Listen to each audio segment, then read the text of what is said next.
एक राजा था जिसे चित्रकला से बहुत प्रेम था।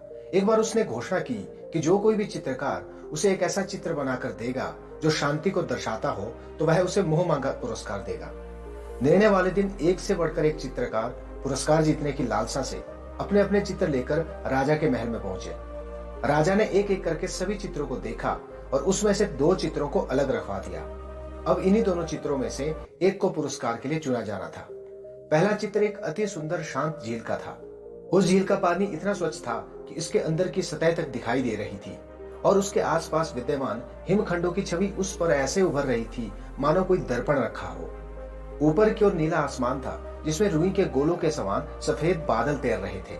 जो कोई भी इस चित्र को देखता उसको यही लगता कि शांति को दर्शाने के लिए इससे अच्छा कोई और चित्र हो ही नहीं सकता। वास्तव में यही शांति का एकमात्र प्रतीक है। दूसरे चित्र में भी पहाड़ थे, परंतु वे बिल्कुल सूखे, बेजान और वीरान थे। इन पहाड़ों के ऊपर गरजते घने बादल थे जिनमें बिजलियां चमक रही थी। घनघोर वर्षा होने से नदी उफन रही थी, तेज हवाओं से पेड़ हिल रहे थे और पहाड़ी की ओर स्थित झरने ने रौद्र रूप धारण कर रखा था। जो कोई भी इस चित्र को देखता यही सोचता कि भला इसका शांति से क्या लेना देना, इसमें तो बस अशांति ही अशांति है। सभी आश्वस्त थे कि पहले चित्र बनाने वाले चित्रकार को ही पुरस्कार मिलेगा। तभी राजा अपने सिंहासन से उठे और घोषणा की कि दूसरा चित्र बनाने वाले चित्रकार को मुंह मांगा पुरस्कार देंगे। हर कोई आश्चर्य में था। पहले चित्रकार से रहा नहीं गया। वह बोला, लेकिन महाराज, उस चित्र में ऐसा क्या है जो आपने उसे पुरस्कार देने का फैसला लिया, जबकि हर कोई यही कह रहा है कि मेरा चित्र ही शांति को दर्शाने के लिए सर्वश्रेष्ठ है।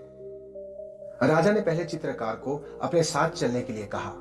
दूसरे चित्र के समक्ष पहुंचकर राजा बोले, झरने के बाईं ओर हवा से एक और झुके इस वृक्ष को देखो, उसकी डाली पर बने उस घोंसले को देखो।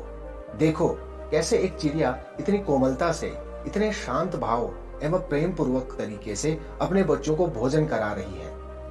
फिर राजा ने वहां उपस्थित सभी लोगों को समझाया, शांत होने का अर्थ यह नहीं है कि आप ऐसी स्थिति में हो जहां कोई शोर नहीं हो, कोई समस्या नहीं हो, जहां कड़ी मेहनत नहीं हो, जहां आपकी परीक्षा नहीं हो। शांत होने का सही अर्थ है कि आप हर तरह की अव्यवस्था, अशांति, अराजकता के बीच हो और फिर भी आप शांत रहें, अपने काम पर केंद्रित रहें, अपने लक्ष्य की ओर अग्रसर रहें। अब सभी समझ चुके थे कि दूसरे चित्र को राजा ने क्यों चुना। मित्रों, हर कोई अपने जीवन में शांति चाहता है, परंतु प्राय हम शांति को कोई बाहरी वस्तु समझ लेते हैं और उसे दूरस्थ स्थलों में ढूंढते हैं, जबकि शांति पूरी तरह से हमारे मन की भीतरी चेतना है। और सत्य यही है कि सभी दुख, दर्दों और कष्टों और कठिनाइयों के बीच भी शांत रहना ही वास्तव में शांति है।